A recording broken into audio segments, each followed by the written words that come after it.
Bismillahirrahmanirrahim. Assalamualaikum warahmatullahi wabarakatuh. Baik, anak sekalian, kita lanjutkan untuk pembahasan soal ya untuk persiapan asbak. Dimulai dari nomor 11, anak-anak. Di dua suku berikutnya dari barisan bilangan 36, 32, 28, 24, 20. Nah, kalau kita perhatikan anak-anak, ini kan semakin ke sana semakin berturun ya. Artinya menurun. Jadi dari 36 kemudian ke 32, bukan ke 28, kemudian 24 ke 20. Nah, 32 ke 2 36 ke 32 pasti dia berkurang 4 ya. Kemudian 32 ke 28 juga sama berkurang 4, 28 ke 24 berkurang 4, 24 ke 20 itu juga sama berkurang 4. Nah, ini namanya barisan aritmatika. Jadi dia selisihnya teratur. Kalau dia berkurang, maka berkurangnya teratur. Berkurang 4, berkurang 4, berkurang 4. Tapi kalau dia misalkan bertambah, maka bertambahnya juga sama. Ya, selisihnya atau bedanya juga sama. Nah, berarti dua suku berikutnya. Nah, dari 20 berarti tinggal kita kurangi 4 aja. 20 dikurangi 4, minus 4. Berarti di sini 6, 16. Kemudian satu lagi, 16 dikurangi 4. Oh, berarti tinggal 12 ya. Minus 4 di sini jadi 12. Maka jawabannya 16 dan 12. Nah, jawabannya yang C. Itu ya. Atau bisa menggunakan rumus ya. Rumus untuk mencari suku ke N pada baris aritmatika adalah UN sama dengan A dikalikan N min 1 kali B. Nah, ini rumusnya. Di mana A itu adalah suku pertama, ya, suku pertama, kemudian N-nya adalah suku ke N, ya, yang dicari. B-nya itu adalah beda atau selisih. Biasanya U2 dikurangi U1. Nah, ini selisihnya sama. Ya, suku kedua dikurangi suku pertama. Nah, itu selisih ya. Nah, kalau mau pakai rumus, tapi kalau mau pakai kebetulan di sini kan mencari sukunya tidak terlalu jauh ya. Dua suku berikutnya berarti tinggal 20 kurangi 4, kemudian dikurangi 4 lagi seperti itu ya. Nah, seperti itu anak-anak ya untuk mencari suku pada barisan aritmatika. Kita lanjutkan soal berikutnya, soal 12. Nah, soal 12 ini itu adalah tentang koordinat kartesius ya. Letak koordinat titik roti. Nah, di sini toko roti berarti toko roti itu adanya di sini. Nah, ini toko roti. Nah, maka yang ditulis dulu adalah X-nya dulu sumbu X. Nah, ini sumbu X. Nah, berarti ini sumbu X. Berapa sumbu X-nya? Yaitu 2. Kita tulis 2. Nah, baru sumbu Y. Mana sumbunya? Ini sumbu Y. Nah, berarti di sini adalah 3. Oke, jadi 2,3. Nah, jawabannya adalah yang D. Kalau sekolah, berarti ini kan sekolah. Nah, kalau sekolah berapa? X-nya itu berarti sekolah itu adalah X-nya 4, Y-nya adalah minus 3. 4,3. Kalau toko es krim, berarti toko es krim ini adalah X-nya minus 4, Y-nya adalah minus 4. Ya. Kalau rumah sakit, nah ini berada pada garis ini. Berarti ini koordinatnya adalah X-nya minus 3, Y-nya 0. Nah, gitu. Kalau pasar, pasar di atas nih. Nah, pasar berapa titiknya? Dia berada di garis Y. Ya, berarti oh kalau gitu X-nya yang 0, Y-nya yang 4. Nah, seperti itu. Terakhir tuh toko buku. Toko buku di mana koordinatnya? Yaitu koordinat di negatif 2, min 2. Nah, ini. Seperti itu ya anak-anak ya. Untuk mencari koordinat. Jadi yang ditulis itu adalah X-nya dulu. Sumbu X-nya dulu. Baru Y-nya. Ya. Soal berikutnya. Nomor 13. Nah, ini tentang relasi dan fungsi. Relasi yang tepat dari himpunan A ke himpunan B. Kira-kira apa yang tepatnya? Coba kita cek. 2 kali dari. Betul nggak? Satu ini 2 kalinya 2. Kurang ya, kurang tepat. Berarti yang ini salah. Kemudian setengah dari. Betul nggak satu ini kurang setengah dari 2? Betul. Tapi satu ini dihubungkan dengan 3. Nggak mungkin kan? Nah, maka ini juga kurang tepat. Satu kurangnya dari. Satu ini adalah satu kurangnya dari 2. Oke. Betul ya? Satu kurangnya dari 3. Nggak mungkin. Ya, ini salah. Faktor dari kita. Faktor dari itu adalah bilangan yang pembagi. Ya, kita cek satu ini betul nggak? Bisa nggak 2 dibagi satu kan bisa. Kemudian 3 dibagi satu kan bisa. 4 dibagi satu kan bisa. Maka satu dihubungkan dengan 2. Satu dihubungkan dengan 3 dengan 4. Kemudian 2. 2 bisa dibagi 2, betul. Kemudian 4 bisa dibagi 2, betul. Maka 2 ini dihubungkan dengan 2 dan 4. Kenapa 2 tidak dihubungkan dengan 3? Karena 3 tidak bisa dibagi dengan 2. Ya, pasti aslinya koma. Maksudnya tidak habis ya dibagi 2. Ya, sekarang 4. 4 hanya bisa dibagi dengan 4 saja. Maka jawaban yang tepat itu adalah faktor dari. Ya, seperti itu. Oke, selanjutnya kita nomor 14. Kita cek nomor 14 di sini. Nah, ini tentang domain. Ya, domain itu artinya daerah asal. Nah, mengingat kembali ada kata domain. Ya, ini sama dengan daerah asal ya, daerah asal. Kemudian ada kodomain. Kodomain itu adalah daerah lawan atau kawan ya. Yang ketiga adalah range. Range itu adalah daerah hasil, hasil pemetaan, daerah hasil. Nah, berarti daerah lawan itu domain daerah itu yang mana? Yang A nih. Nah, ini namanya domain ya. Kodomain yang mana? Kodomain itu yang B. Nah, ini kodomain. Rank itu apa? Rank itu adalah yang dihubungkan. Ya, ini dihubungkan, dihubungkan, dihubungkan. Seperti itu. Nah, berarti di sini domain itu daerah asal. Daerah asalnya mana? Yaitu 1, 2, 4. Nah, ini daerah asalnya. Jadi jawabannya yang C. 2, 3, 4 ini kodomain. Ya, atau rank juga bisa. Ya, seperti itu. Jadi jawabannya yang C. Kemudian selanjutnya kita soal nomor 15. Nah, menentukan gradien. Di sini gradient from the straight line equation ya. Gradien garis ya. Dari 3x min y plus 5 adalah. Nah, ingat kita melihat bentuk umum yaitu ax plus by plus c sama dengan 0. Ini bentuk umumnya ya. Jadi a itu yang selalu berdampingan dengan x. B itu yang selalu berdampingan dengan y. Maka mencari gradien rumusnya adalah min a per b. Ini rumusnya. Ya. Nah, A itu berdampingan dengan X, B itu berdampingan dengan Y. Nah, di soal di sini ada 3X min Y plus 5 sama dengan 0. Berarti A-nya adalah 3, B-nya adalah minus 1. Karena di sini minus, ya min Y berarti min 1. Udah kita masukin ke rumus M sama dengan min. Nah, min ini min rumus ya, nggak boleh dihilangkan. Min, buka kurung, A-nya berapa? A-nya 3. Ya, B-nya berapa? B-nya adalah min 1. Nah, itu ya. D-nya adalah min 1. Jadi min ketemu min nih. Jadi plus. Jadi M sama dengan 3 dibagi 1. Berapa 3 bagi 1? Ya 3. Nah, jadi jawabannya adalah positif 3. Ya, berarti yang D jawabannya ya. Positif 3. Itu yang anak ya. Gradien. Nah, jadi rumusnya adalah min A per B mencari gradien ya. Dan ingat tanda di depannya dia minus atau plusnya. Kalau minus ini adalah minus minus rumus ya. Nah, min A per B ini udah minus rumus. Kalau dia min berarti nanti ketemu min jadi plus ya. Oke, kita lanjutkan soal berikutnya nomor 16. Penyelesaian dari sistem persamaan 2x min 3y sama dengan min 13 dan x plus 2y sama dengan 4. Nah, ini kita gunakan eliminasi ya. Nah, berarti di sini 2x min 3y sama dengan minus 13. Kemudian x plus 2y sama dengan 4. Nah, maka kita eliminasi nih. Nah, pakai yang mana? Kita pakai misalkan x-nya dulu. X-nya biar kita eliminasi. Berarti samakan dulu kan koefisien x. Maka yang atas kita kalikan 1, yang bawah kita kalikan 2. Kenapa ini? Dari mana 1 dan 2? Dari koefisien X-nya yang di depan. Nah, yang bawah kan koefisien X-nya kan 1. Maka 1 kita ke atasin. Yang atas kan koefisiennya kan 2. Maka 2-nya ke bawah. Ya. Sehingga semuanya tinggal kita kalikan. 2X kali 1 tetap 2X. Min 3Y kali 1 tetap min 3Y. Negatif 13 kali 1 berarti negatif 13. Sekarang yang bawah. 2 kali X berarti 2X. 2 kali 2 berarti positif 4Y. 4 kali 2 berarti 8. Nah, tinggal kita dikurang. Ya. Ini duanya habis. Ya. Min 3 dikurang dengan positif 4. Berarti min 3 kurang 4. Berarti minus 7. Ya.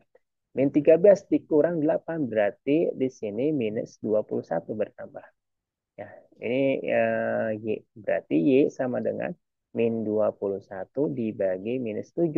Maka Y-nya adalah positif 3. Ketemu Y-nya 3. Nah, sekarang X-nya yang belum. Nah, maka kita substitusi. Boleh misalkan ambil persamaan yang pertama di sini.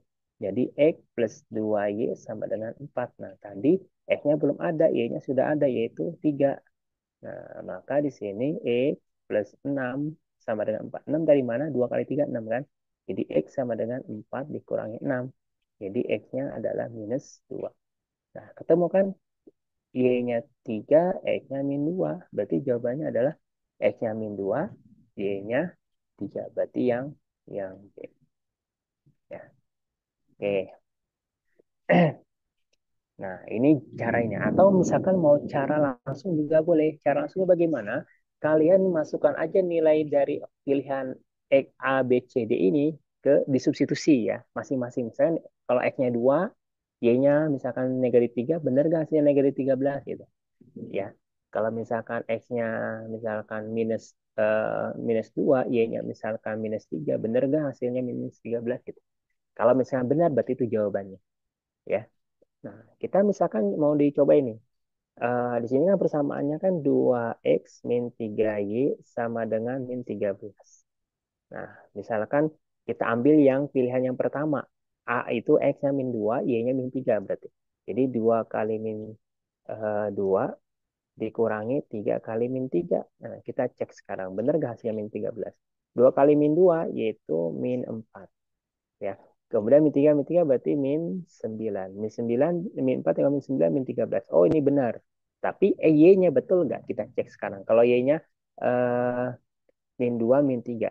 Min 2, min 3. Min kemudian jadi plus kan ini kan? Nah, min ketemuin jadi plus. Min 3 kali min 3 plus 9. Berarti ini jawabannya positif 5. Positif 5 ya, maaf. Ini bukan negatif 13, tapi positif 5. Nah, sedangkan di soal itu adalah minus 13. Berarti salah. Berarti opsi yang pertama ini salah. Ini salah. Nah, gitu caranya. Terus lanjut seperti itu caranya. Nah, sampai ketemu bahwa nilai ketika yang dimasukkan adalah X-nya min 2, Y-nya misalkan 3, itu nilainya min negatif 13 atau 4, maka itu jawabannya. Itu ya, tanpa kalian membuat eliminasi dan substitusi. Ya, itu seperti itu. Oke, kita lanjutkan soal nomor 17. Nah, ini tentang segitiga. Ya. Nah, ini ada bendera. Oke. Oke, kemudian ada bendera ya. Bendera di sini ada tiang ya. Nah, di sini ada tiang, kemudian panjang talinya 300 cm. Ini ada sudut, itu 45 sudutnya. Ya. Sudutnya itu 45 derajat. Nah, kemudian di sini jarak patok ke tiang adalah, nah, patok ini berarti ke tiang itu berapa sih jarak? Nah, ini menggunakan perbandingan segitiga siku-siku istimewa ya. Kenapa dikatakan istimewa? Karena dia memiliki sudut istimewa. Ya. Nah, di sini adalah sudut siku-siku, berarti ini 90, di sini 45 derajat. Maka ini juga 45 derajat ya anak-anak ya. Kenapa? Karena segitiga itu totalnya harus 180 derajat ya. Karena di sini adalah sudah 90, maka sisanya kan 90, tinggal bagi dua gitu. Kalau ini 40-40, maka ini adalah segitiga siku-siku sama kaki. Ya. Nah, perbandingannya segitiga siku-siku sama kaki itu adalah satu, ya di sini satu, gitu kan. Nah, berarti di sini adalah akar dua. Itu perbandingannya ya. Nah, sekarang akan kita bandingkan ya. Misalkan Bapak buat misalkan untuk tiang benderanya itu adalah A, di sini titik B, dan di sininya C. Nah, kita akan mencari patok panjang patok yaitu AC kan, patok ke titik pangkal bendera yang bawah ini. Berarti kalau mencari AC perbandingannya adalah AC berbanding ya. AC berbanding yang diketahui apa BC berarti BC. Kenapa banding BC? Karena BC ini sudah diketahui yaitu 300 cm. Ya. Maka ini sama dengan perbandingannya adalah AC berapa perbandingannya? Satu. Gitu kan? Kemudian BC mana? BC itu akar 2. Nah, gitu ya. Nah, sehingga AC, AC itu yang akan kita cari, BC-nya berapa? 300. sama dengan di sini 1/2. Nah, kemudian kita kali silang ya. Nah, tinggal kita kali silang saja. AC kali akar 2, 300 kali 1. Ya.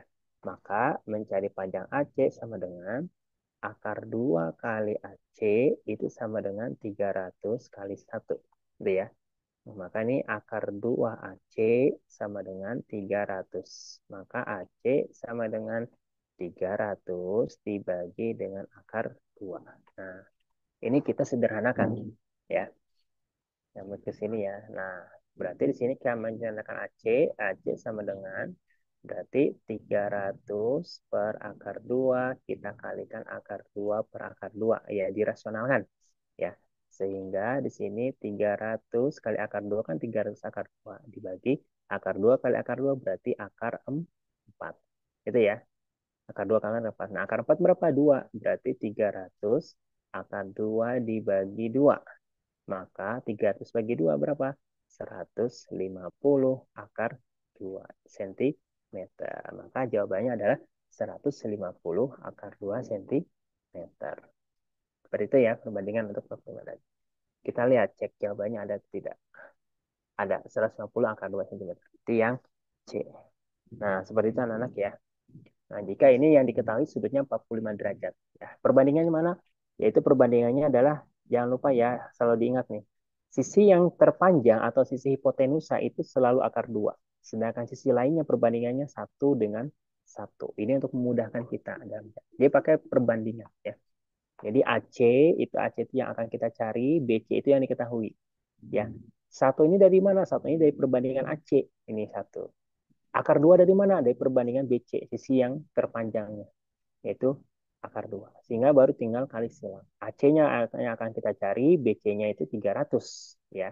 Sehingga dikali silang, AC kali akar 2, berarti akar 2 AC. Atau di sini AC akar 2 boleh. Ya. Jadi 300 kali 1 berarti 300. Nah, sehingga 300 bagi akar 2, tinggal kita sederhanakan. Ya. Ini tinggal kita apain di ini rasionalkan ya, dikalikan dengan penyebutnya. Akar 2 per akar 2. 300 kali akar 2, 300 akar 2. Akar 2 kali akar 2, akar 4. Akar 4 kan 2. Jadi 300 dibagi 2 disederhanakan. Ini jadi 150. 150 akar 2. Jadi jawabannya yang C. Oke, tinggal soal nomor 18. Nah, sebuah kapal berlayar ke arah utara dari pelabuhan P ke pelabuhan Q sejauh 180 km. Kemudian berlayar ke arah timur dari pelabuhan Q ke pelabuhan S jauh 100 km. Setelah itu berjalan lagi ke arah selatan dari pelabuhan R ke pelabuhan S sejauh 420 km. Jarak tempuh antara pulau P dan S adalah. Nah, berarti ini kita gambar ya.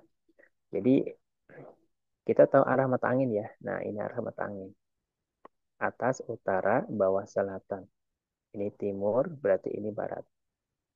Oke, kemudian kita gambarkan rutenya. Sebuah kapal berlayar ke arah utara, berarti dia ke atas. Nah, ke atas ke sini. Awalnya berarti dia di titik P. Atas itu titik Q. Sejauh berapa? Sejauh 180. Kemudian dia berlayar ke arah timur, berarti ke kanan sini. Ini timur. Nah, ini ke pelabuhan mana? Ke pelabuhan Q. Ya, dari Q ke R, berarti pelabuhan R. Nah, ini pelabuhan R. Sejauh berapa? Sejauh 100 kilo. Kemudian setelah itu berlayar lagi ke arah selatan. Berarti selatan itu kemana? Selatan itu ke bawah. Sejauh berapa? 420. Jadi ke bawah ke sini. Nah, ini sejauh ini di S ya, berarti di pelabuhan S. Sejauh berapa? 420 kilo. Pertanyaannya adalah jarak terdekat antara pelabuhan P ke pelabuhan S. Berarti kan kalau kita lihat ini kan jarak terdekatnya. Nah, yang Bapak tanya warna biru. Nah, ini kan jarak terdekat. Nah, jadi kan ini Pitagoras ya. Bagaimana cara mencarinya? Nah, berarti kita pakai skatus ini. Nah, gini. Gitu kan? Nah, kira-kira berapa sih panjang dari P ke S ini berapa? Nah, P ke S ini berapa sih? Jadi gunakan Pitagoras seperti ini. Nah, kita bisa kita keluarkan di sini. Jadi gambarnya seperti ini. Kurang lebih, nah kayak gini kan. Nah, berarti di sini P, di sininya S, misalkan di sini ada titik O. Gitu ya. Nah, sekarang pertanyaannya adalah R ke S itu kan 420. Berarti kalau R ke O ini kira-kira berapa sih? Nah, berarti kita cari dulu sekarang tahu. Di sini kita tahu bahwa R ke O kan sama dengan P ke Q kan? 180 kan? Nah, sedangkan R ke S ini 420. Berarti O ke S itu bisa kita cari dengan menggunakan 420 tinggal dikurangi 180 kan? Nah, gitu kan? Nah, berarti ini tinggal dikurangi sama dengan berapa? 240. Nah, 240 kilo kan? Oh, berarti O ke S itu 240. Sedangkan P ke O itu berapa? 100. Nah, Q ke R dengan P ke O kan sama.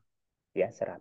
Maka kita menggunakan teorema Pitagoras. Nah, PS kuadrat dari OS. Nah, OS kuadrat ditambah OP kuadrat. Karena mencari sisi yang terpanjang ya ditambah. OS berapa? OS-nya 240 kuadrat gitu kan. Ditambah 100 kuadrat. Maka di sini 240 kuadrat berarti 24 kali 24 ya, 576. 576. Berarti ini 576. Oke. 570 576. 576 ya kan? 24 kali 4 kan 576 tambah nolnya 2. Nah, jadi 57.600. Ditambah 100 kuadrat berarti ini 10.000. Nah, kita jumlahkan. Berarti ini akar dari 67.000, 67 ya, 676, 67.000. Nah, 67.600. Akar berapa ini? Yaitu akar dari 260 kilometer. Nah, itu jawabannya. Jadi jawabannya yang B. Ya, itu ya anak-anak ya. Jadi kita gambarkan dulu arah mata anginnya, utara, selatan, timur, barat. Setelah itu kalian gambarkan rutenya. Oh, dari P ke Q 180, dari Q ke S 100 karena ke timur. Kemudian dia ke selatan berarti ke bawah ya. Dari ke bawah.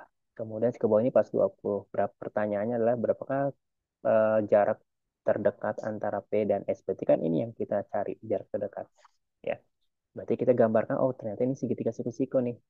Oh, jarak ini ke sini, P ke O ini 100.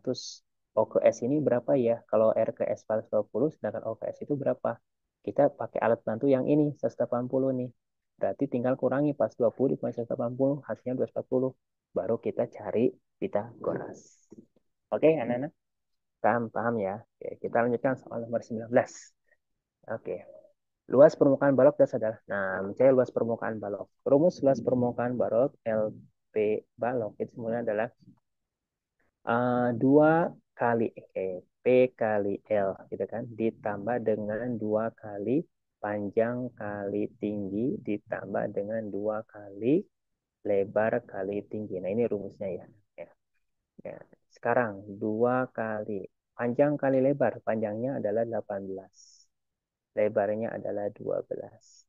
Ditambah 2 kali panjangnya berapa? 18. Tingginya 8 ditambah 2 kali lebarnya berapa? Lebarnya 12, tingginya 8. Gitu ya. Yang kita cari satu-satu. 18 kita kali dengan 12, ya kan? 8 kali 2, 16, buat 1, 2 kali 1, 3, 6. 1 kali 8, 1 berarti 6. 8 kali 3, maaf, 8 tambah 3 itu 11. Buat 1, 2, 1, 6. Jadi ini 2 dikali 216 tambah 18 kali 8, ya kan kali biasa. Ini 4 dapat 6, 8 kali 1, 8, berarti 144. Jadi 2 kali 144 ditambah 12 kali 8. 12 kali 8 itu adalah 96. Yang kita carikan berarti ini 2 kali 216 berarti 520. 52, 532 ya. 6 kali 2, 12 buat 1, 3, 532. 532, 432 ya. Ini 216 kita kali 2. 12 buat 1, 2 kali 2 tambah 1 berarti 3. 432, maaf, 432. 432. Kemudian ditambah dengan ini 288 ditambah dengan 12 satu 192. Begitu ya. 6 kali 2, 12 plus 1, 18. Kemudian 19. Ya. Kita jumlahkan. Nah, kita jumlahkan 432 ditambah 288. Ya, 8 tambah 2, 0, 1. 8 tambah 3, 11. 12. 21, 720. Kita jumlahkan 192. Berarti 2, 11, 21, 912 cm persegi. Jadi jawabannya adalah yang D. Itu ya anak-anak ya, mencari luas permukaan balok. Oke? Nah, kemudian kita lanjutkan kembali. Soal nomor 20. Nah, persentase sate berdasarkan diagram lingkaran di sini ada. Nah, lihat di sini anak-anak. Bakso itu 30%. Nih, bakso ya. Bakso 30%. Kemudian bubur pizza. Yang dikatakan pizza. Pizza ini adalah 20%. Kemudian mie goreng itu adalah 15%. Berarti bubur ayam berapa? Nah, bubur ayam. Anak-anak, kalau di sini ada sudut siku-siku, maka bubur ayam ini 25% anak-anak. Ya, besarnya selalu 25%. Ya, karena dia sudutnya 90 derajat. Nah, kita sekarang tinggal total. 30 tambah 20 itu adalah 50. 50 tambah 15 itu 65. 65 tambah 25 itu adalah 90. Oh, berarti ini 90 total semuanya. Nah, berarti sate itu berapa? Sate itu tinggal total seluruh persen kan 100. Tinggal kita kurangi 90%. Jadi satenya adalah 10%. Begitu anak-anak ya mencarinya. Jadi kita cari dulu satu-satu ininya dihitung, ya dijumlahkan, dijumlahkan, dijumlahkan. Setelah itu baru kita kurangi total seluruh persentase kan 100. Ya, 100 tinggal kurangi yang sudah diketahui. Maka itulah sisa yang akan kita cari itu sate di sini. Baik anak-anak itu soal pembahasan nanti berlanjut di soal nomor pembahasan nomor 21 sampai 30. Terima kasih. Bapak, Assalamualaikum warahmatullahi wabarakatuh.